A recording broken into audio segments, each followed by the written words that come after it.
Assalamualaikum warahmatullahi wabarakatuh. Terima kasih, Anda telah kembali di channel YouTube kami. Saluran informasi yang mengkisahkan kisah-kisah Islami, serta kisah para ulama dan kekasih Allah. Pada kesempatan kali ini, kami akan membawakan kalam penuh hikmah dari Syekh Ahmad Ar-Rifai. Apa sajakah pesan-pesan yang beliau sampaikan? Dan benarkah nasihat beliau dapat menyelamatkan kita dunia akhirat? Untuk mengetahui jawabannya, simak video kami kali ini hingga akhir.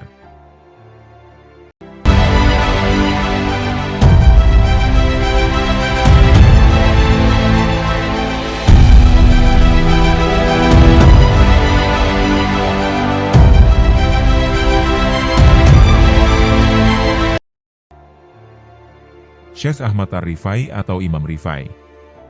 Beliau lahir di Irak pada tahun 512 Hijriah, atau bertepatan pada tahun 1118 Masehi, dan wafat di Bukhara pada tahun 576 Hijriah, atau bertepatan pada tahun 1182 Masehi. Dari nasabnya, beliau termasuk zuriyah Rasulullah Shallallahu Alaihi Wasallam dari jalur Sadah Al-Husaini.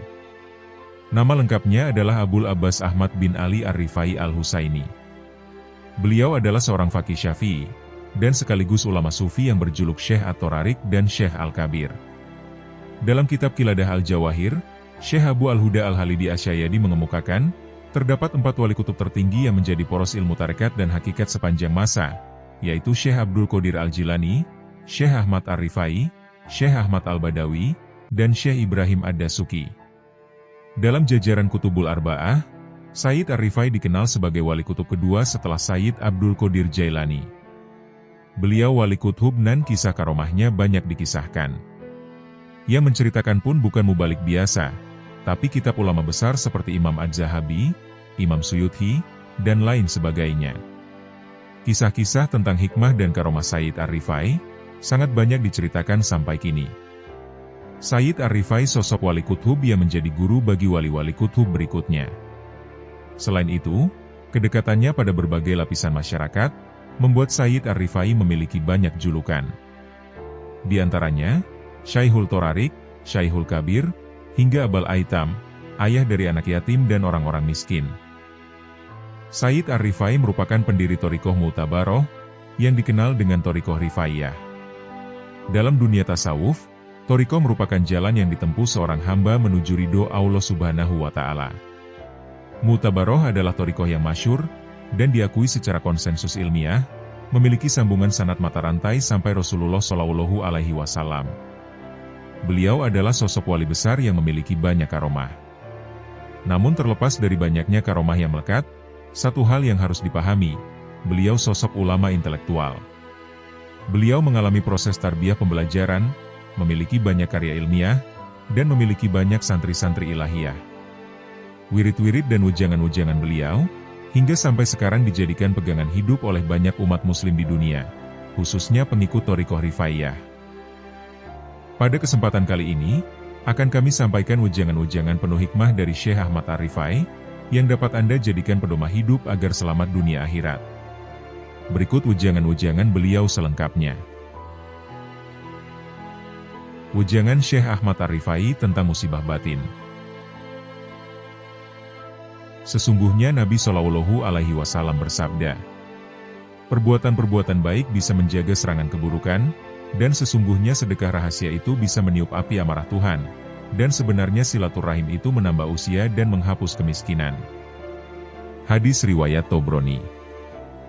Dalam hadis yang mulia ini ada pelajaran akhlak mulia, di mana kaum arifin membubung menuju Robnya. Sebab asas dari makrifat adalah makarimul akhlak, semulia-mulianya akhlak, sedangkan akhlak buruk adalah wujud terhijabnya rahasia batin dari Allah Ta'ala. Wahai anak-anakku sekalian, di antara musibah rahasia batin terbesar adalah terhijabnya kita dari Allah Subhanahu wa Ta'ala. Maka siapapun yang mendapatkan musibah seperti, pada dasarnya ia telah menggabungkan musibah-musibah lainnya. Sang pecinta itu senantiasa mabuk ilahi, sang pemabuk tak akan merasakan derita musibah ketiba mabuk, dan barulah di saat sadar ia akan merasakan deritanya.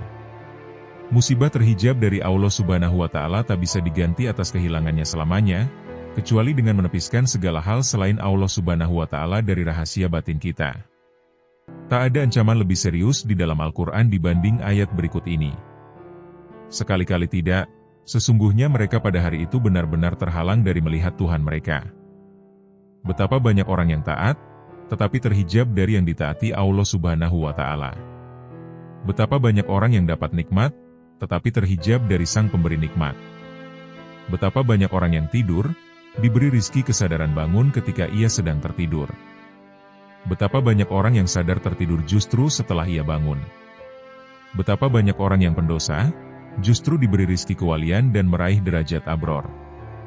Betapa banyak orang zuhud yang gugur dari wilayahnya, dan menempuh jalan pendosa. Hijab itu siksa yang kita dijauhkan dari Allah Subhanahu wa Ta'ala. Betapa banyak ahli amal yang terhijab gara-gara melihat amalnya, jauh dari memandang anugerah Allah Subhanahu wa Ta'ala, hingga mata hatinya buta, lalu ia terlempar jauh, sementara ia menduga dirinya telah sampai kepada Allah Subhanahu wa Ta'ala. Dan tidak ada yang lebih mengerikan di mata orang arif disebanding hijab itu sendiri, walau sekejap mata. Padahal, siksa Allah Subhanahu wa Ta'ala terbesar pada hamba adalah hijab dan terjauhkan darinya. Salah seorang hamba Allah Subhanahu wa Ta'ala dikisahkan sedang bermunajat. "Wahai Tuhanku, sampaikan kapan aku maksiat kepadamu, sedangkan Engkau tak pernah menyiksaku?" Kemudian Allah Subhanahu wa Ta'ala menurunkan wahyu kepada seorang nabi di kala itu. "Katakan kepadanya, sampai kapankah aku menyiksamu, sedangkan kamu tidak mengerti? Bukankah engkau telah aku tutup dari kelembutan-kelembutan kebahagiaan kaku? Bukankah aku telah mengeluarkan kemanisan munajat kepadaku dari hatimu?" Abu Musa radhiyallahu anhu, sang pelayan Abu Yazid radhiyallahu anhu, ia pernah mengatakan, pada suatu hari Syekh Abu Yazid memasuki suatu kota, kemudian massa banyak datang berjubal mengikutinya. Ketika Abu Yazid melihat mereka dan berjubalnya mereka, beliau mengatakan, "Ya Allah, aku mohon perlindungan kepadamu dari terhijab padamu karena mereka, dan aku mohon perlindungan kepadamu dari hijabmu atas mereka karena gara-gara aku." Semoga Allah merahmatinya. Betapa banyak kesadaran itu, dan betapa benarnya Abu Yazid dengan Tuhannya. Betapa besarnya kasih sayang Abu Yazid pada sahabat-sahabatnya kaum muslimin. Ia menginginkan kebajikan dan pandangan yang benar bagi mereka, sebagaimana pada dirinya. Ingatlah wahai orang yang bergaul dengan massa, dan massa yang fanatik kepada Anda. Hati-hati, betapa banyak ketukan-ketukan sandal di sekitar toko sirna dari kepalanya, betapa banyak hilang agamanya. Ya Allah selamatkan, ya Allah selamatkan. Manusia terbagi menjadi 4 golongan. Yang pertama, ada orang yang hatinya memandang tajam, dengan pandangan cahaya yakin atas rahasia ciptaannya dan keparipurnaan kuasanya. Yang kedua, ada orang yang akalnya tajam, memandang dengan cahaya kecerdasannya pada janji dan ancamannya. Yang ketiga, ada orang yang rahasia batinnya tajam, memandang setiap saat dengan cahaya makrifat kepada Allah Subhanahu wa Ta'ala. Yang keempat, ada orang yang dijadikan oleh Allah Subhanahu wa Ta'ala tertutup, ia tidak bisa sama sekali memandang, dan inilah yang disebut dalam ayat, "Dan siapa yang buta mata hatinya di dunia ini, maka di akhirat lebih buta dan lebih sesat jalannya." Ingatlah, orang kafir itu tertutup dari cahaya hidayah oleh kegelapan sesat. Ingatlah, ahli maksiat tertutup dari cahaya takwa oleh kegelapan kelalaian. Ingatlah, ahli ibadah tertutup dari cahaya taufik dan pertolongan Allah Ta'ala oleh kegelapan memandang ibadahnya. Bila Allah Subhanahu wa Ta'ala menghilangkan hijab-hijab ini, mereka akan memandang dengan mata cahaya menuju cahaya, maka pada saat itulah mereka terhijab dari segala hal selain Allah Subhanahu wa Ta'ala. Siapa yang memandang pada gerak dan perbuatannya ketika taat kepada Allah Ta'ala, pada saat yang sama ia telah terhijab dari sang empunya gerak dan perbuatan, dan ia jadi merugi besar. Siapa yang memandang sang empunya gerak dan tindakan, ia akan terhijab dari memandang gerak dan perbuatannya sendiri, sebab ketika ia melihat kelemahannya dalam mewujudkan tindakan dan menyempurnakannya, sesungguhnya ia telah tenggelam dalam anugerahnya. Terkadang seseorang terhijab dari manisnya ibadah, dikarenakan ia memandang ibadahnya. Terkadang seseorang terhijab dari kebenaran kehendak, dikarenakan ia memandang manisnya ekstase. Terkadang seseorang terhijab dari memandang Allah Subhanahu wa Ta'ala, Sang Pemberi anugerah, dikarenakan ia memandang anugerah itu sendiri. Anas radhiyallahu anhu mengatakan, barang siapa yang memandang dirinya dalam ibadahnya, berarti tidak bisa bersih dari ujub. Barang siapa yang memandang makhluk, ia tak akan bersih dari ria. Barang siapa yang memandang taatnya, tak akan bersih dari tipu daya. Barang siapa yang memandang pahala, tak akan pernah bersih dari hijab.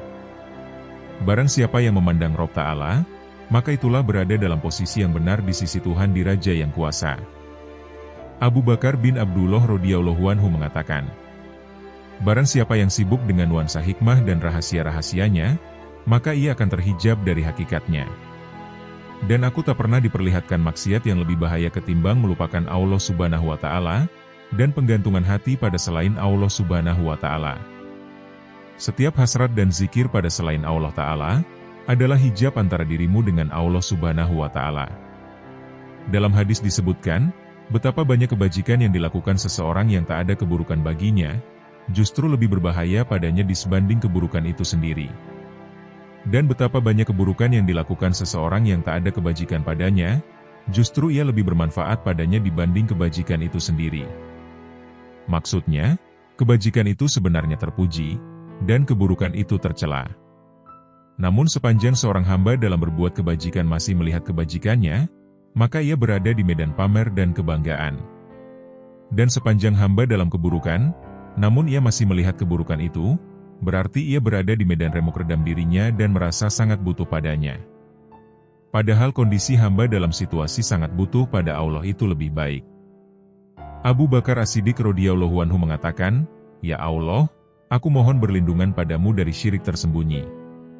Sedangkan Robiah radhiyallahu anhu menegaskan, dunia telah menutupi penghuninya dari Allah Subhanahu wa Ta'ala. Seandainya mereka meninggalkannya, pastilah tampak di alam malakutnya, lalu ia kembali dengan sariguna yang berfaedah. Sayyid Mansur Ar-Rabbani radhiyallahu anhu menegaskan, dengan apa sang hamba dikenal bahwa ia tidak terhijab dari Tuhannya? Ia menjawab, jika ia mencarinya, dan ia tidak menuntut apapun darinya. Hamba menghendakinya, dan ia tidak berkehendak sesuatu darinya. Dan dia tidak memilih, karena menyerahkan pilihan padanya, walaupun dipilihkan neraka oleh Allah Subhanahu wa Ta'ala padanya. Setiap orang yang di dalam hatinya tidak ada penetrasi harisma ilahi, tidak ada cahaya cinta padanya, tidak ada kemesraan kebersamaan dengannya, maka ia terhijab, tandasnya. Katanya pula, cukuplah buatmu makrifat itu, manakala engkau tahu bahwa Allah Subhanahu wa Ta'ala memandangmu. Dan cukuplah ibadah itu, bila Allah Subhanahu wa Ta'ala itu tidak butuh padamu. Cukuplah cinta itu bagimu, jika engkau tahu bahwa cintanya mendahului cintamu padanya. Cukuplah zikir bagimu, bahwa zikirnya mendahului zikirmu. Hati ketika dilanda harisma ilahi, segala hal berbau syahwat sirna. Ketika hati di hamparan makrifat, segala hal kelalaian sirna. Hati ketika didudukan pada tempat ketunggalan dengan tunggal bagi yang tunggal, itulah tempat duduk yang benar. Ujangan Syekh Ahmad Ar-Rifai tentang malunya kaum arifin. Rasulullah Shallallahu Alaihi Wasallam bersabda, malu itu sebagian dari iman. Hadis riwayat Muslim. Malu yang biasanya terekspresi pada wajah manusia, merupakan gambaran tentang malu yang ada dalam hati manusia, yaitu malu karena sesuatu dari Allah Ta'ala. Sehingga malu terekspresi dari malu wajah dan malu kolbu, merupakan bagian dari iman kepada Allah Ta'ala, di mana kaum arifin menjadikannya sebagai orientasi atas kelemahan dan cacat rahasia hatinya di hadapan Allah Ta'ala. Karena itulah, kolbu kaum arifin merupakan perbendaharaan Allah Ta'ala di muka bumi. Di dalam kolbu itu ada titipan rahasianya, kelembutan hikmahnya, kelembutan cintanya, cahaya-cahaya ilmunya, dan amanah kemakrifatannya. Wacana kaum arifin senantiasa muncul dari musyahadah kolbunya, aksentuasi dari pengetahuan rahasia, dan penjelasan mengenai amaliyah batin, berupa penjelasan mengenai pemisahan perkara dengan wusul, penjelasan faktor-faktor yang mengganggu hubungan dengan Allah Ta'ala, dan faktor-faktor yang mendorong menuju Allah Ta'ala. Faktor pendorong pada kepentingan makhluk adalah dunia, nafsu, dan makhluk itu sendiri. Sedangkan faktor yang mendorong kita menuju Allah Ta'ala adalah akal, yakin, dan makrifat, sebagaimana disebutkan dalam hadis berikut ini, barang siapa yang mengenal dirinya, maka ia mengenal Tuhannya. Yakni barang siapa yang mengenal apa yang mesti dilakukan untuk dirinya, maka ia mengenal apa yang harus dilaksanakan untuk Tuhannya. Ungkapan para arifin berkisar pada 5 arah, yang pertama bihi atau bersama Allah, yang kedua lahu atau bagi Allah, yang ketiga minhu atau dari Allah, yang keempat ilaihi atau menuju Allah, yang kelima alaihi atau bersandar pada Allah. Dalam ucapan mereka tidak ada kata seperti aku, sesungguhnya diriku, kami, bagiku, dan denganku. Karena kata-kata mereka bersifat manunggal atau fardaniyah. Geraknya adalah serba bergantung padanya, atau somadaniyah. Akhlak mereka senantiasa merupakan manifestasi robbaniyah. Kehendak mereka adalah kemanunggalan, atau wahdaniyah. Isyarat mereka tidak akan dikenal, kecuali oleh orang yang hatinya membara kepadanya, yang di dalamnya ada rahasia-rahasia tersembunyi, mutiara-mutiara suci, pancaran-pancaran cahaya, lautan kasih, kunci-kunci kegaiban rahasia, wadah kerinduan dan taman kemesraan. Yahya bin Muadz radhiyallahu anhu mengatakan, hati itu seperti periuk, wadah ciduknya adalah lisan. Setiap lisan senantiasa menciduk apa yang ada di periuk hatinya. Abu Bakar Al-Wasidhi radhiyallahu anhu ditanya tentang pendapatnya seputar ucapan ahli makrifat. Ia menjawab, gambaran tentang makrifat seperti cahaya dalam lampu, dan lampu itu digantung di dalam rumah. Sepanjang lampu itu ada dalam rumah, dan sepanjang itu pula terang. Ketika pintu rumah dibuka, maka cahaya lampu itu akan menerangi halaman. Kalam kaum arifin senantiasa memancarkan cahaya kepada ahli cahaya, hingga air mata mereka meleleh, dan lisannya berzikir. Allah Ta'ala berfirman, bila mereka mendengarkan apa yang diturunkan kepada Rasul, kamu melihat air mata mereka meleleh karena makrifat mereka terhadap Allah. Mereka mengatakan, wahai Tuhan kami beriman, dan catatlah kami bersama orang-orang yang menyaksikanmu. Metafor jiwa kaum arif seperti rumah, hatinya seperti lampu, minyaknya adalah rasa yakin, airnya dari kejujuran hati, pintalannya dari ikhlas, kacanya dari kebeningan dan kerelaan hati, dan gantungannya dari akal. Khauf itu adalah api dalam cahaya. Sedangkan roja atau pengharapan adalah cahaya dalam api. Makrifat seperti cahaya dalam cahaya. Lampu itu digantung di pintu lubang. Jika seorang arif membuka mulutnya, akan muncul hikmah dari dalam hatinya. Mengalirlah cahaya hati lewat mulutnya. Lalu cahaya itu membias kepada mereka yang siap disemai cahaya. Lalu cahaya saling bergantungan dengan cahaya. Ada sebagian ucapan lebih dahsyat dibanding cahaya matahari, dan sebagian lebih gulita dibanding gelapnya malam. Kalam ahli makrifat senantiasa adalah perbendaharaan Tuhan yang Maha Suci, di mana sumber-sumbernya adalah kolbu kaum arifin, di mana Allah memerintahkan agar menginfakkan cahaya itu kepada yang lain, yang berhak menerimanya, sebagaimana dalam firman-Nya. Ajaklah mereka ke jalan Tuhanmu, dan dengan hikmah dan nasihat yang bagus berilah argumentasi dengan argumen yang lebih bagus. Sesungguhnya Tuhanmu Dia lebih tahu pada orang yang tersesat dari jalannya, dan Ia Maha tahu pada orang yang diberi hidayah. Sebagian arifin ditanya, manakah cahaya yang lebih hebat ketimbang matahari? Yang lebih hebat adalah makrifat, jawabnya. Apa yang lebih berguna dibanding air? Yang lebih berguna adalah ucapan ahli makrifat, katanya. Apa yang lebih harum aromanya ketimbang minyak kasturi? Yang lebih harum adalah waktunya orang arif. Apa pekerjaan orang arifin? Pekerjaan mereka adalah memandang pekerjaan rububiyah dan panji-panji kelembutan kudroh, jawabnya. Abu Said Al-Balhi radhiyallahu anhu ditanya, kenapa ucapan orang pendahulu lebih utama dibanding orang akhir? Karena kehendak mereka adalah memuliakan Islam, menyelamatkan jiwa, kasih sayang pada sesama saudara, dan ridho kepada Ar-Rahman, jawabnya. Sedangkan kehendak kita adalah memanjakan hawa nafsu, mencari pujian orang dan mencari kenikmatan dunia. Tambahnya lagi, seorang hamba manakala taat pada Tuhannya, maka Allah akan memberinya rejeki seteguk air dari sumber makrifat, lalu ia mengucapkan dengan lisannya. Namun jika ia meninggalkan taatnya, ia tidak akan merusak taat itu, namun tetap tersimpan di hatinya, dan tidak mengucapkannya dengan lisannya, agar ia tetap dalam sesalnya, dan menjadi cobaan dengan berbagai ujian. Tiada dua orang beriman yang bertemu, yang keduanya berzikir kepada Allah, melainkan Allah menambah cahaya makrifatullah pada kedua hatinya, sebelum keduanya berpisah. Sesungguhnya Allah memunculkan ahli makrifat di atas puncak gelombang lautan intuisi kolbu dan memuliakan mereka di atas perbendaharaan rahasia serta rahasia pengetahuan yang tak terhingga jumlahnya, tidak pernah putus uraiannya, tidak pernah ditemukan ujung dalamnya, tidak sirna keajaibannya, hingga mereka menyelami cahaya makrifat.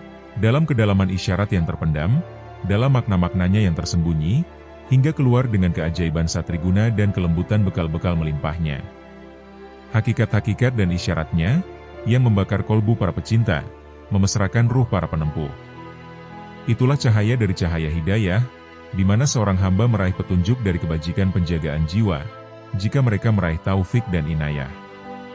Yahya bin Muadz radhiyallahu anhu berkata, "Aku bertemu kaum arifun yang dilimpahi hikmah, aku temukan mayoritas mereka tidak memiliki apa-apa, dan bahkan mereka dibiayai yang lain." Laits al-Misri radhiyallahu anhu punya saudara yang ada di Iskandariyah. Ketika ia datang, saudaranya menjawab, "Aku sedang menghadap Allah." "Mana faedah dari penghadapanmu pada Tuhanmu?" Saudaranya pun terdiam, lalu Laits mengatakan, "Sang hamba jika menghadap pada Allah dengan keselarasan yang benar, Allah memberikan faedah-faedah yang tak pernah terlintas di hati manusia." Yahya bin Muadz manakala bicara pada suatu hari, tiba-tiba ada orang yang berteriak keras di majelisnya, sembari merobek-robek bajunya. "Apa yang sedang kamu katakan?" Kalam ahli makrifat, ketika muncul dari sumber rahasia kemanunggalan, ia menggali hati orang yang dibakar rindu dan cinta dengan apinya, lantas sifat-sifat manusiawi sirna.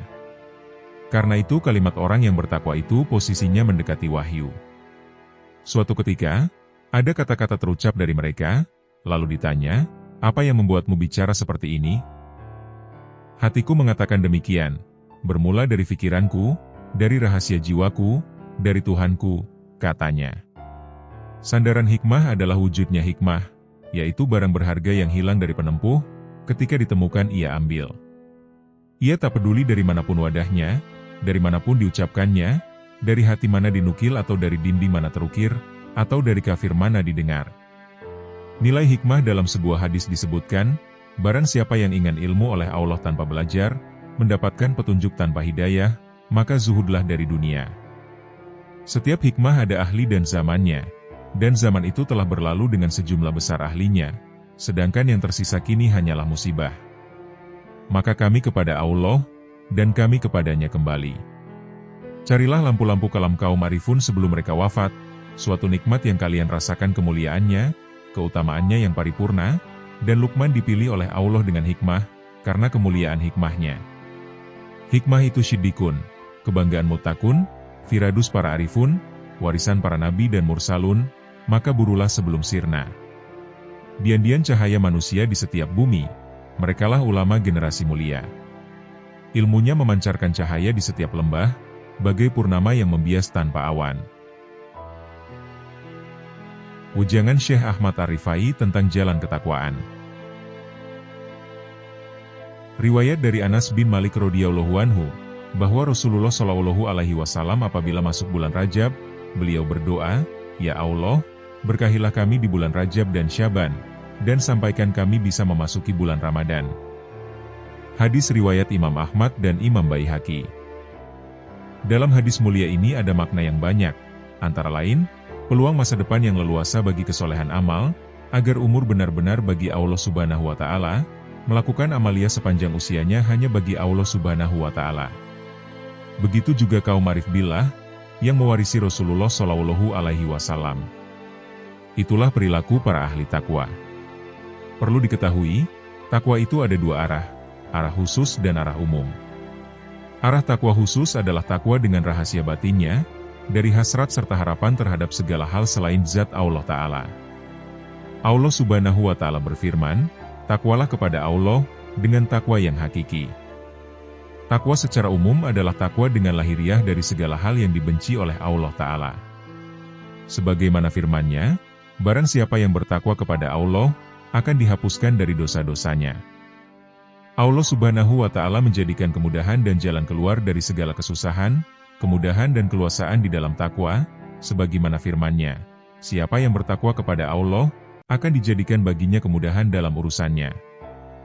Barang siapa yang bertakwa kepada Allah, akan dijadikan baginya jalan keluar, dan Allah memberi rizki dari sesuatu yang tak terhingga. Ujangan Syekh Ahmad Ar-Rifai tentang jalan istiqomah. Diriwayatkan oleh Ummu Habibah radhiyallahu anhu ia berkata, bahwa Rasulullah shallallahu alaihi wasallam pernah bersabda, Tak seorang pun hamba yang muslim, yang sholat lillahi ta'ala setiap hari dengan 12 rakaat, sholat sunnah, bukan sholat fardhu, kecuali Allah membangunkan rumah di dalam surga. Hadis riwayat Muslim, Abu Dawud, Tirmidzi, dan An-Nasai. Hadis ini memotivasi untuk menegakkan ibadah-ibadah sunnah, karena ibadah sunnah salah satu bentuk takorub kepada Allah Ta'ala, sekaligus menjadi bekal kaum arifun dalam menempuh jalan menuju kepada Allah Subhanahu wa Ta'ala. Hal ini sekaligus menjadi perilaku kaum yang menghususkan jiwanya di sisi Allah Subhanahu wa Ta'ala. Wahai anak-anakku sekalian, ketahuilah, barang siapa yang hakikat batinnya menyendiri bersama Allah secara total, dan rahasia sirnya benar-benar manunggal, maka akan terbuka seluruh tirai, segala bukti menjadi nyata, ketika musyahadah pada cahaya Al-Haq, Allah Subhanahu wa Ta'ala. Di sanalah Allah menuangkan minuman dengan gelas cintanya, hingga ia mabuk dari lainnya. Segalanya menjadi riang dan ringan. Segala diamnya adalah zikir, nafasnya adalah tasbih, kalamnya adalah penyucian, dan tidurnya adalah sholat dan doa. Sang hamba senantiasa menaiki kendaraan makrifat, hingga bertemu yang dimakrifati. Bila sudah bertemu, ia abadi selamanya bersamanya, tidak berpaling ke lainnya. Kolbu itu ibarat istana, dan makrifat adalah rajanya, akal adalah menterinya, yang punya departemen dan instrumen. Lisan sebagai penerjemah, sedangkan rahasia batinnya dari Khazanah Ar-Rahman. Masing-masing konsisten dengan posisinya, sedangkan arah seluruhnya adalah istiqomahnya sir bersama Allah Subhanahu wa Ta'ala. Bila sir istiqomah, maka makrifat menjadi istiqomah, lalu akal menjadi lurus. Bila akal konsisten, kolbu akan konsisten. Bila kolbu konsisten, jiwa akan konsisten. Bila nafsu konsisten dalam pengendalian, perilaku batin akan konsisten. Sir dicahayai oleh sifat jamal dan jalalnya. Akal dicahayai oleh cahaya kesadaran dan renungan pelajaran. Kolbu dicahayai oleh cahaya rasa takut, dan cinta disertai kontemplasi pikiran. Nafsu dicahayai dengan cahaya olah jiwa dan pengekangan. Sir adalah lautan dari samudera anugerah pemberiannya, dan gelombangnya tak terhingga, tiada henti pula. Jika sir konsisten bersama Allah Subhanahu wa Ta'ala, maka senantiasa akan abadi dalam musyahadah, dan sirna dari penglihatan pada istiqomahnya. Perlu diketahui, bahwa jalan istiqomah itu laksana tenda agung dari jalan akhirat, dan berjalan di tepinya lebih sulit dibanding jalan di tepian akhirat. Alam rahasia bisa menjadi tipu daya, karena Allah Subhanahu wa Ta'ala tidak suka pada hati hamba yang masih ada cinta pada yang lain selain Dia. Mereka tidak ingin sesuatu dari Allah, kecuali Allah. Dalam sebagian kitabnya, Allah Subhanahu wa Ta'ala berfirman, "Bila kesibukan jiwa hambaku lebih kepadaku dibanding yang lain, maka kujadikan nikmat dan hasrat ada dalam mencintaiku, dan aku singkapkan hijab antara diriku dengan dirinya." Ada seseorang sedang masuk dalam tempat Syekh Sari Asaskoti. Lantas lelaki itu bertanya, manakah yang bisa mendekatkan pada Allah Ta'ala, hingga sang hamba bisa mendekat kepadanya? Maka Asari menangis lalu berkata, "Orang seperti Anda ini masih bertanya seperti itu? Yang paling utama cara mendekatkan hamba kepada Allah Subhanahu wa Ta'ala, hendaknya Allah Subhanahu wa Ta'ala muncul di hatimu, dan Anda tidak mau sama sekali pada dunia dan akhirat, kecuali hanya padanya." Ibrahim bin Adham radhiyallahu anhu mengatakan, puncak dari hasrat dan citaku dalam hubunganku dengan Allah Ta'ala, adalah hendaknya Dia menjadikan diriku condong terus kepadanya, hingga aku tak memandang apapun selain Dia, dan aku tidak sibuk dengan siapapun selain sibuk dengannya, aku tak peduli Dia jadikan diriku jadi debu, atau hilang sama sekali. Nabi Ibrahim alaihissalam pernah ditanya, dengan cara apa Anda dapatkan keakraban dengan Allah Ta'ala? Dengan memutuskan diriku hanya kepada Tuhanku, dan pilihanku kepadanya dibanding lainnya, serta aku tidak pernah makan kecuali bersama tamuku. Robiah al-Basriyah radhiyallahu anhu mengatakan, "Wahai Tuhanku, hasratku di dunia dan di akhirat nanti hanya mengingatmu, dan hasratku di akhirat dari akhirat hanya memandangmu, maka lakukanlah antara keduanya sekehendakmu." Abu Yazid al-Bistami radhiyallahu anhu menegaskan, rahasia batinku naik menuju Allah Subhanahu wa Ta'ala, lalu terbang dengan sayap makrifat dengan cahaya kecerdasan di cakrawala wahdaniyah kemahatunggalannya. Tiba-tiba nafsu menghadapku dan berkata, "Kemana kau pergi? Akulah nafsumu, dan engkau harus bersamaku." Namun rahasia batinku sama sekali tidak menoleh padanya. Kemudian makhluk-makhluk lain menghadap Sirku, mereka lalu bertanya, "Kemana kau pergi? Kami adalah teman dan tempat curhatmu, engkau harus bersama kami, demi solidaritas padamu." Sirku sama sekali tidak menoleh. Lantas surga dengan segenap isinya menghadap Sirku, dan mereka bertanya, "Kemana engkau pergi? Engkau itu bagiku, dan engkau harus di sini denganku." Maka Sirku sama sekali tidak berpaling, lalu anugerah dan pemberian menghadapku, begitu juga karomah-karomah, hingga melewati kerajaannya, sampai pada kemah Fardaniyah ketunggalannya, lantas melampaui universalitas dan keakuan, hingga Sirku sampai di hadapan Allah Subhanahu wa Ta'ala, dan Dialah yang kucari. Allah Subhanahu wa Ta'ala berfirman kepada Nabi Musa alaihi salam, "Wahai Musa, sesungguhnya orang yang menjumpaiku pasti tidak akan kembali dariku, dan tidak akan kembali kecuali dari jalan lurusku." Abul Abbas bin Atha radhiyallahu anhu mengatakan, manakala akhirat muncul dalam diri hamba, dunia menjadi sirna di sisinya, sehingga sang hamba hanya menetap di negeri keabadian. Namun manakala sang hamba berada dalam penyaksian Allah Ta'ala, segala hal selain Allah Ta'ala sirna, dan hamba abadi bersama Allah Subhanahu wa Ta'ala. Ada lelaki di hadapan Abu Yazid radhiyallahu anhu berkata, "Ada informasi sampai kepadaku, bahwa engkau punya Ismul Adzam, nama yang agung, dan sangatlah senang jika engkau mengajariku." Abu Yazid menjawab, "Nama Allah itu tidak terbatas, namun kosongkan hatimu hanya bagi kemahaesaannya, meninggalkan berpaling pada selain Allah Ta'ala. Jika Anda bisa demikian, raihlah nama manapun yang kau kehendaki, maka dengan nama itu Anda bisa pergi dari timur hingga barat dalam sekejap, dan Anda telah kembali."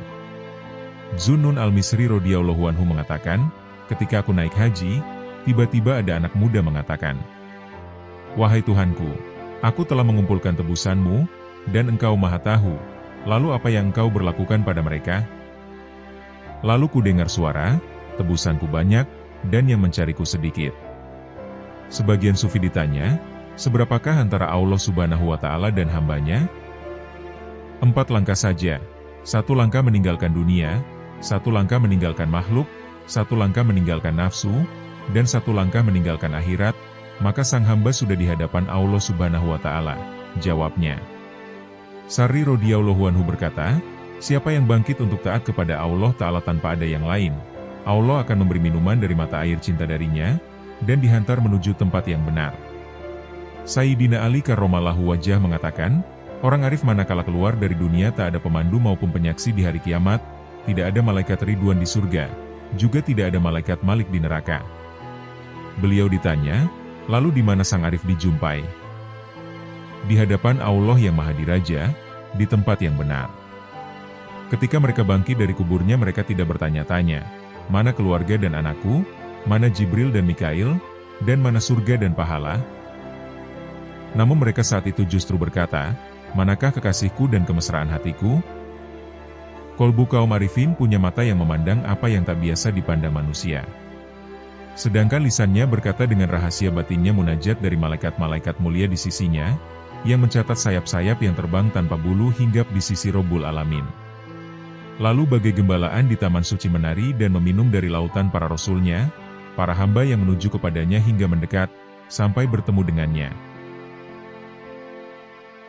Wejangan Syekh Ahmad Ar-Rifai tentang keajaiban kasih sayang.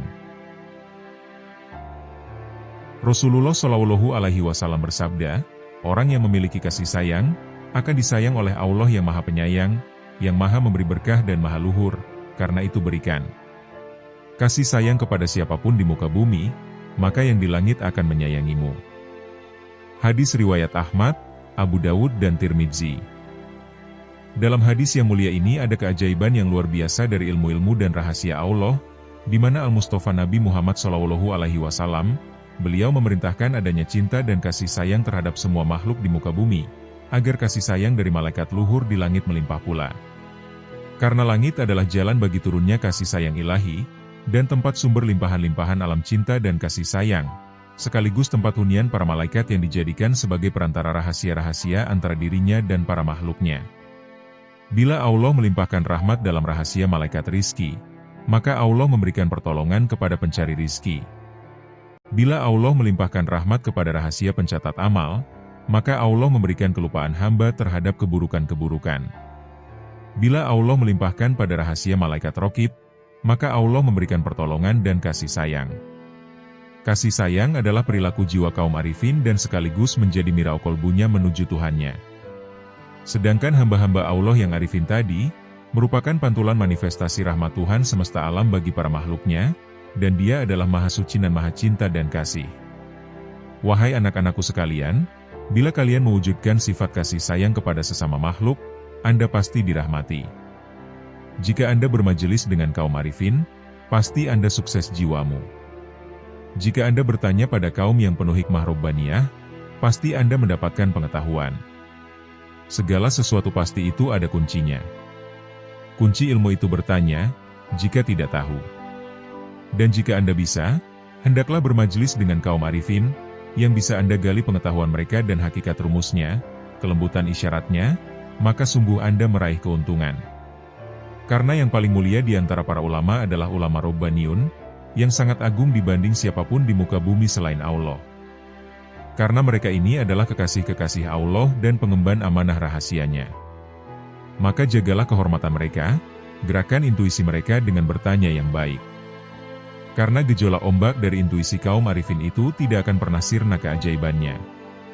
Maka cukuplah disebut bodoh bagi seseorang yang tidak mau belajar pada mereka, meraih limpahan dari kemampuan mereka. Padahal Allah Subhanahu wa Ta'ala telah berfirman, bertanyalah kepada ahli zikir, manakala kalian tidak tahu. Nabi Shallallahu Alaihi Wasallam juga bersabda, bermajelislah dengan orang-orang yang berjiwa besar, dan bertanyalah kepada para ulama, dan bergaulah dengan para ahli hikmah, atau ilahiyah. Zunnun al-Misri berkata, ada seorang tokoh di Maroko diceritakan sifat-sifatnya padaku, hingga akhirnya aku menempuh perjalanan ke sana. Selama 40 hari aku diam di sana, namun aku tidak mendapatkan pengetahuan apa-apa. Saya tahu tokoh itu sangat sibuk dengan Tuhannya, padahal aku pun juga tidak pernah sedikit pun mengurangi rasa hormatku. Pada suatu hari ia melihatku, dan ia kemudian bertanya kepadaku.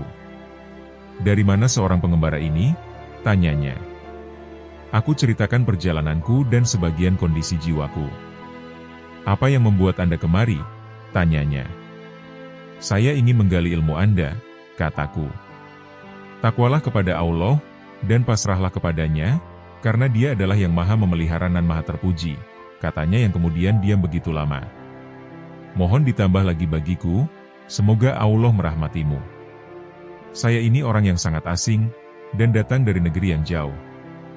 Aku ingin bertanya banyak hal yang bergolak di batinku, pintaku kepadanya. Apakah Anda ini seorang pelajar, seorang ulama, ataukah seorang peneliti? Tanyanya padaku. Saya ini pelajar yang sangat butuh pengetahuan, jawabku. Anda sebaiknya tetap di posisi Anda sebagai pelajar. Jagalah adab Anda, dan jangan melampaui batas. Sebab jika Anda melampaui batas, adab tadi malah rusak manfaatnya. Para cendekiawan itu dari kalangan para ulama, sedangkan para arifun itu dari kaum sufi, yang menempuh jalan kebenaran dan menempuh segala jeripayah kesusahan. Mereka pergi dengan kebajikan dunia akhirat, ujarnya. Semoga Allah memberikan rahmat padamu. Lantas, kapankah seorang hamba sampai pada tahap yang Anda ungkapkan sifatnya itu? Tanyaku lagi. Jika ia telah keluarkan hatinya dari sebab akibat duniawi, jawabnya. Kapan seorang hamba bisa demikian? Tanyaku. Jika ia telah keluar dari merasa bisa berdaya dan berupaya, jawabnya.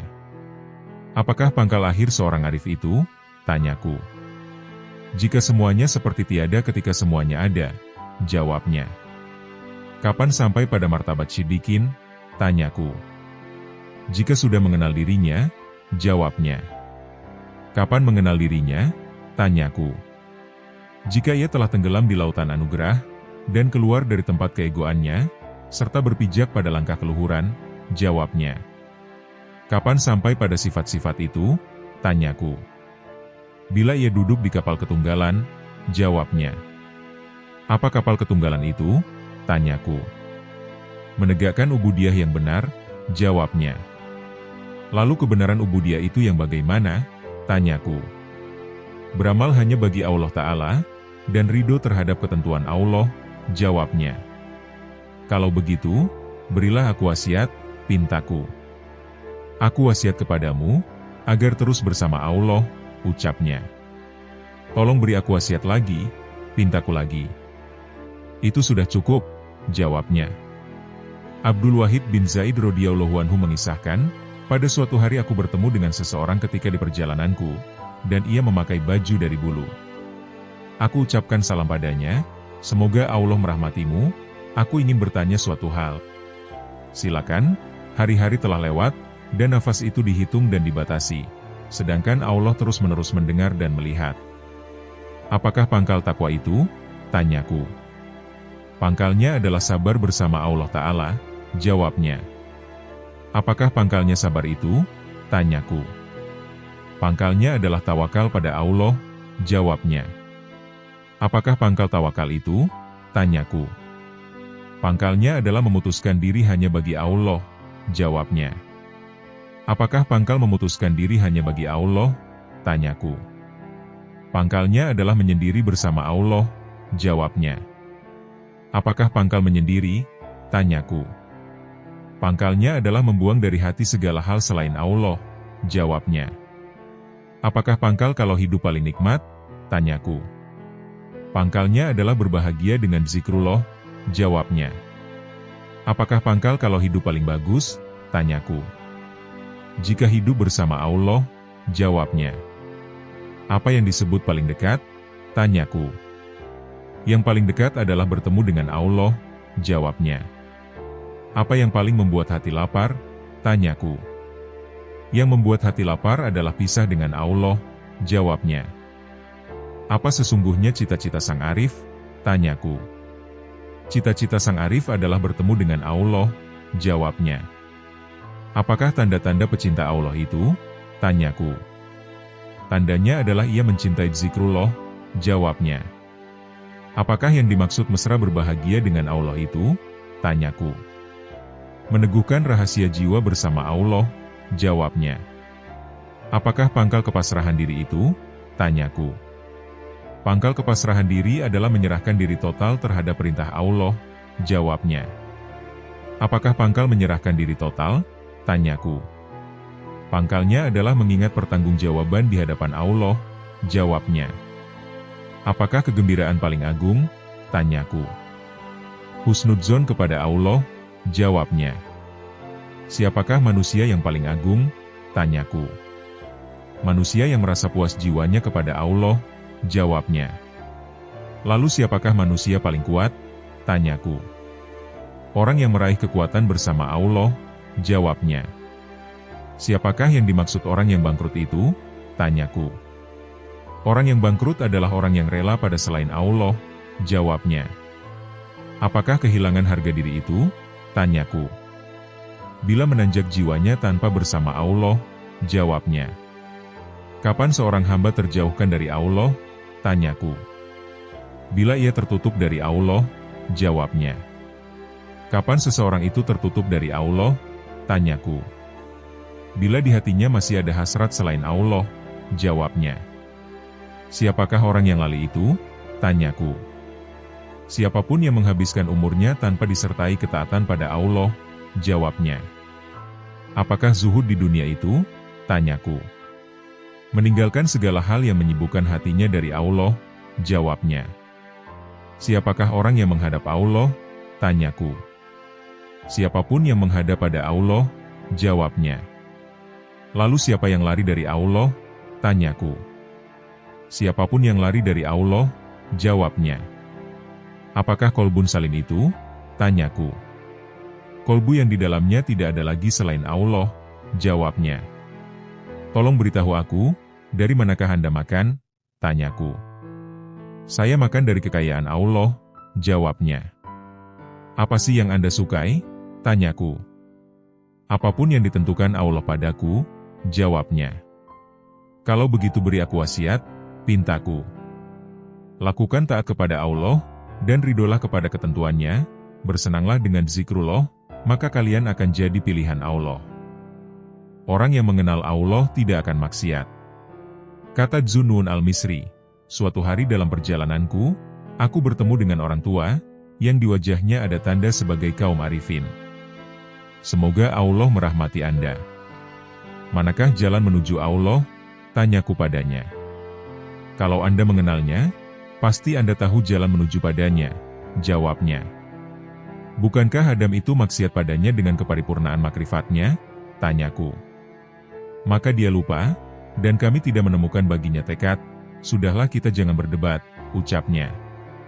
Bukankah perbedaan ulama itu rahmat? Tanyanya. Memang, kecuali dalam soal konsentrasi tauhid, jawabnya. Maksudmu konsentrasi tauhid yang bagaimana? Tanyaku. Menghilangkan pandangan selain Allah karena kemahatunggalannya, jawabnya. Apakah orang arif itu gembira? Tanyaku. Apakah orang arif itu gelisah? Katanya yang balik bertanya. Bukankah orang yang mengenal Allah itu selalu gundah hatinya? Tanyaku. Tidak, bahkan orang yang mengenal Allah kegundahan hatinya sirna, jawabnya. Apakah dunia bisa merubah hati orang arifin? Tanyaku. Apakah akhirat bisa mengubah hatinya? Katanya lebih tajam. Bukankah orang arif itu sangat menghindari makhluk? Tanyaku. Naudzubillah, sang arif tidak pernah gentar dengan makhluk, hanya saja dia hatinya hijrah dan menyendiri bersama Allah, jawabnya. Apakah ada yang mengenal orang arif? Tanyaku. Nah, apakah ada yang tidak mengenalnya? Jawabnya. Apakah Ismul Adzam itu? Tanyaku. Hendaknya Anda katakan, Allah, jawabnya. Banyak sekali ucapan Anda, tetapi tidak bisa membuat diriku bergetar oleh harisma ilahi, kataku. Karena Anda berkata dari dorongan dirimu, bukan dari dorongan ilahi, jawabnya. Nasihati diriku lagi, pintaku. Sudah cukup banyak nasihat bagimu, yang penting Anda tahu bahwa dia melihatmu, ucapnya. Lalu aku meninggalkan orang itu, namun begitu bangkit aku bertanya lagi, apa yang ingin kau perintahkan padaku? Tanyaku. Cukuplah dirimu melihat dirimu dalam seluruh tingkah laku jiwamu, jawabnya. Yahya bin Muadz rahimahullah ta'ala pernah ditanya, apakah tanda hati yang benar itu? Hati yang istirahat dari kesusahan dunia, jawabnya. Apakah konsumsi hati itu? Zikir yang hidup, tak pernah mati, jawabnya. Lalu seperti apakah kehendak yang benar itu? Meninggalkan kebiasaan-kebiasaan manusiawi, jawabnya. Apakah makna rindu? Terus-menerus fokus pada yang di atas, jawabnya. Kapan perkara hamba Allah tuntas? Jika tentram bersama Allah tanpa hasrat, jawabnya. Apakah tanda-tanda seorang penempuh? Tandanya adalah hatinya tidak sibuk dengan urusan makhluk, jawabnya. Lalu apakah pangkal hidayah itu? Ketakwaan yang benar, jawabnya. Apa yang disebut dengan kenikmatan? Berserasi dengan Allah, jawabnya. Siapa yang disebut sebagai orang asing? Siapapun yang cinta di hatinya, tidak mencari keuntungan, jawabnya. Kapan seorang hamba sampai pada wilayah Tuhannya? Bila hatinya lepas dari segala hal selain Allah Ta'ala, jawabnya.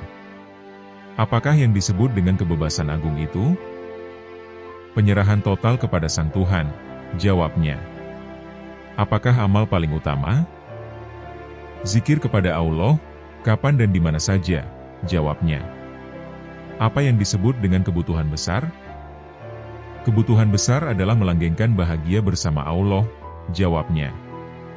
Apakah yang menjadi hijab kolbu? Merasa puas dan selesai dengan Tuhannya, jawabnya. Apakah hidup yang indah itu? Hidup bersama yang Maha Agung, jawabnya. Lalu apakah hakikat berserasi dengan Allah? Adalah berlangkah benar dan bersih, jawabnya. Siapakah para pecinta itu? Para pencari adalah kaum arifin, jawabnya. Siapakah yang disebut orang mulia itu? Siapapun yang meraih kemuliaan bersama yang Maha Mulia, jawabnya. Siapakah yang disebut manusia utama? Siapapun yang bermesra bahagia dengan yang Maha Lembut, jawabnya. Siapakah yang disebut dengan orang lalai? Siapapun yang menyia-nyiakan usianya, jawabnya. Apakah yang disebut dengan dunia? Segala hal yang membuat Anda lupa pada Allah, jawabnya. Memang benar, sumber kemakrifatan adalah kolbu, karena firman Allah Ta'ala. Sesungguhnya syiar itu dari ketakwaan kolbu. Sedangkan sumber musyahadah adalah kedalaman kolbu. Karena firman-Nya. Kedalaman kolbu tak pernah dusta terhadap apa yang dilihatnya. Sumber cahaya adalah dada. Karena firman-Nya, bukankah orang yang dilapangkan dadanya oleh Allah terhadap Islam, maka dialah yang mendapatkan cahaya dari Tuhannya? Dan segala cinta yang semakin bertambah, senantiasa menambah rasa cinta kita kepada Rasulullah SAW dan para wali-walinya. Wejangan Syekh Ahmad Ar-Rifai tentang derajat kaum arifin. Riwayat dari Irmon bin Hashim, bahwa sesungguhnya Rasulullah SAW bersabda, 70.000 orang dari umatku bakal masuk surga tanpa hisab. Mereka bertanya, siapakah mereka itu wahai Rasulullah? Rasulullah SAW bersabda, mereka itu adalah orang yang tidak pernah melakukan ruqyah, tidak pernah meramal, tidak pernah berbekam, dan mereka senantiasa tawakal kepada Allah. Hadis riwayat Muslim. Rasulullah SAW memposisikan ramalan di urutan kedua, setelah berupaya untuk tidak berobat, yang merupakan derajat murni sejati, yang tergolong ahli fana, dan mereka senantiasa dalam kehendak Allah Subhanahu wa Ta'ala. Semoga Allah melimpahkan rahmat kepada mereka. Namun betapa sedikit jumlah mereka dalam setiap periode. Karena derajat mereka adalah mewujudkan hakikat tawakal kepada Allah Subhanahu wa Ta'ala. Kepasrahan total yang meliputi seluruh instrumen sebab akibat dan kehendak. Merekalah kaum arifin billah yang sesungguhnya. Semoga Allah meridau mereka. Orang alim itu terbagi dua. Yang pertama adalah satu golongan yang membuatku terbebas dari keraguan. Yang kedua adalah satu golongan yang menggunting-gunting diriku dari gunting neraka. Tak lebih dan tak kurang mereka itu di mataku. Wahai anak-anakku sekalian, ketahuilah, orang arif kepada Allah Subhanahu wa Ta'ala dengan makrifat yang benar, senantiasa terhanguskan hasratnya di bawah keceriaan dalam wahdaniyahnya. Dan tak ada keceriaan mulai dari aras sampai muka bumi yang lebih besar, ketimbang kegembiraan makrifat kepada Allah Subhanahu wa Ta'ala. Surga seisinya itu dibanding sisi kegembiraan mereka kepada Allah Subhanahu wa Ta'ala, nilainya sangat kecil, lebih kecil dibanding atom, ketika mereka tahu bahwa makrifat adalah kegembiraan paling agung dari segala kegembiraan manapun. Siapa yang bertemu Allah Subhanahu wa Ta'ala, maka mana yang tak bisa ditemukan? Kesibukan apalagi yang akan dilakukan setelah bertemu dengannya? Bukankah melihat selain Allah itu tak lebih dari keliaran nafsu belaka, hasrat yang rendah, dan minimnya makrifat kepada Allah Ta'ala? Adakah pakaian yang lebih baik dibanding baju Islam? Apakah ada mahkota yang lebih agung ketimbang mahkota makrifat? Atau adakah hamparan yang lebih mulia ketimbang hamparan taat?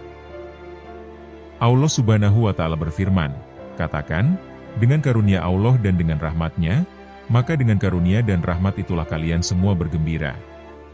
Dalam sebagian munajatnya, Ibrahim bin Adham radhiyallahu anhu mengatakan, Ya Ilahi, Engkau maha tahu surga dan seisinya, rasanya tak melintas padaku, walau sesayap nyamuk, setelah Engkau beri aku makrifat kepadamu, dan kemesraanku kepadamu, dan Engkau telah membuatkan mencurah untuk tafakur atas keagungan-Mu, serta Engkau telah menjanjikan padaku untuk memandang wajah-Mu. Memang, sesungguhnya derajat rendah kaum arifin itu, manakala Allah memasukkannya ke dalam neraka yang diliputi azab, maka hatinya malah tambah cinta kepadanya, semakin mesra sukacita padanya, dan semakin rindu kepadanya. Ibnu Sirin radhiyallahu anhu berkata, jika aku harus memilih antara surga dan sholat 2 rakaat, aku memilih sholat 2 rakaat. Karena dalam 2 rakaat ada ridhonya Allah Subhanahu wa Ta'ala, dan takorub kepadanya. Sedang dalam surga yang ada kesenangan nafsu dan kesenangan manusia. Ketika Nabi Ibrahim alaihissalam dilemparkan ke dalam api, mereka mengatakan, bakarlah dia, dan mintalah pertolongan pada Tuhan kalian, kata mereka. Nabi Ibrahim alaihissalam menjawab, cukuplah bagiku Tuhanku, dan dialah sebaik-baik tempat berserah diri, dialah sebaik-baik Tuhan, dan dialah sebaik-sebaik penolong. Kemudian Allah Subhanahu wa Ta'ala berfirman, wahai api, jadilah dirimu dingin sejuk dan menyelamatkan atas Ibrahim. Diriwayatkan, ketika Allah Subhanahu wa Ta'ala berfirman kepada Nabi Ibrahim alaihissalam, wahai Ibrahim, engkaulah sahabat dekatku, dan aku sahabat dekatmu. Maka jangan berpaling dariku. Ia menyebabkan putusnya hubungan persahabatan antara diriku dan dirimu, karena orang yang benar-benar mengaku sahabat dekatku, jika ia dibakar oleh api, hatinya sama sekali tidak bergeser dariku, karena ia menghormati kebesaranku. Allah Subhanahu wa Ta'ala juga menyebutkan dalam Al-Quran, ketika Tuhannya berkata kepada Ibrahim, "Islamlah." Ibrahim menjawab, "Aku Islam kepada Tuhannya semesta alam." Allah Subhanahu wa Ta'ala mengetahui kepasrahan totalnya, sampai kemudian ia dilempar dalam api. Abu Abdullah bin Muqatil radhiyallahu anhu bermunajat, "Ya Ilahi, janganlah engkau masukkan diriku ke dalam neraka, karena api pun bisa menjadi dingin padaku karena cintaku kepadamu." Abu Ayyub As-Sikhtiyani radhiyallahu anhu berkata, neraka itu ditakui bagi mereka yang lupa akan Tuhannya. Lalu dikatakan pada mereka yang lupa itu, "Rasakan semua atas kelalaianmu dalam pertemuan harimu ini, dengan segenap balasan amalnya." Abu Haf radhiyallahu anhu menegaskan, "Saya sangat khawatir atas makrifat sebagian orang, yang sudah ditulis di jubah mereka, orang-orang merdekanya Allah setelah dikeluarkan dari neraka. Namun, mereka memohon agar tanda tulisan itu dihapus dari mereka. Jika aku jadi mereka, aku sangat memohon agar tanda itu ditulis di seluruh anggota badanku, dan membuatku cukup bangga. Akulah dari golongan orang yang dimerdekakan dari neraka." Menurutku, apa yang diraih ahli surga dalam surganya adalah Rabb Ta'ala, kedekatan padanya, dan memandangnya serta mendengarkan kalamnya. Ingat istri Fir'aun ketika bermunajat, "Wahai Tuhanku, bangunkan rumah bagiku di sisimu dalam surga." Sebagian disebutkan, tetangga dulu baru rumah. Ibrahim bin Adham radhiyallahu anhu mengatakan, "Aku sangat malu jika tujuan utamaku adalah makhluk, padahal Allah Subhanahu wa Ta'ala telah berfirman kepada sebagian para nabinya, 'Siapa yang berkehendak pada kami, ia tak ingin selain diri kami.'" Sebagian Syekh Sufi mengatakan, "Aku pernah melihat seorang pemuda di Masjidil Haram sedang dalam kondisi menderita dan kelaparan, saya sangat kasihan padanya. Aku punya 100 dinar dalam kantong, lalu kudekati dia. 'Wahai anakku, ini buat kebutuhan-kebutuhanmu.' Pemuda itu tidak menoleh sama sekali padaku, dan aku terus mendesaknya. Pemuda itu berkata, 'Wahai Syekh, dinar ini sesuatu yang tidak bisa aku jual dengan surga dan seisinya. Surga itu negeri keagungan, asal sumber keteguhan dan keabadian. Bagaimana aku bisa menjualnya dengan harga yang hina?' Abu Musa Ad-Dailabi, sang pelayan Abu Yazid berkata, "Aku pernah mendengar seorang syekh di Bista mengatakan, 'Aku bermimpi. Sepertinya Allah Subhanahu wa Ta'ala berfirman, kalian semua sedang mencari sesuatu dariku, selain Abu Yazid, sesungguhnya dia mencariku dan menghendakiku, dan aku pun menghendakinya.'" Abu Abdullah radhiyallahu anhu mengatakan, "Jadikan Allah itu sebagai majelis dan tempat kemesraan. Disiplinlah hikmah pada Tuhanmu, maka dunia akan datang kepadamu dalam keadaan merana, dan kau diburu akhirat, dan akhirat begitu rindu. Wahai pemburu dunia, tinggalkan dunia, maka dunia memburumu." Lanjutnya, Abu Said Al-Harras radhiyallahu anhu mengatakan, "Suatu hari aku di tempat wukuf, lalu aku ingin memohon kepada Allah Subhanahu wa Ta'ala sesuatu kebutuhan. Lantas muncul bisikan lembut tanpa suara kepadaku, 'Di hadapanmu Allah, kamu masih mencari selain Allah?' Ada seseorang menulis surat kepada saudaranya, 'Tamparlah muka para penghasrat dunia dengan dunianya, tamparlah pencari akhirat pada wajah pemburunya. Bermesralah dengan Rabbul Alamin. Wassalam." Abu Abdullah An-Nasaj radhiyallahu anhu mengatakan, "Janganlah menumpuk banyak surga bagi orang beriman, karena Allah akan memberikan kelayakan yang lebih banyak dibanding surga, yaitu makrifat."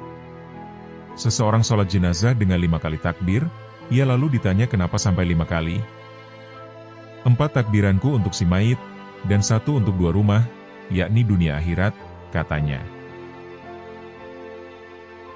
Demikianlah kumpulan nasihat-nasihat penuh hikmah dari Syekh Ahmad Ar-Rifai, sang pendiri Thariqah Rifaiyah. Semoga Allah Subhanahu wa Ta'ala mengumpulkan kita dengan para kekasihnya, di dunia maupun di akhirat. Semoga kita dapat meneladani kepribadian akhlak para kekasih Allah, serta mengambil hikmah dari kisah-kisahnya. Dan semoga dengan apa yang telah kami sampaikan, dapat menambah ketakwaan kita kepada Allah Subhanahu wa Ta'ala. Wallahu a'lam bishawab.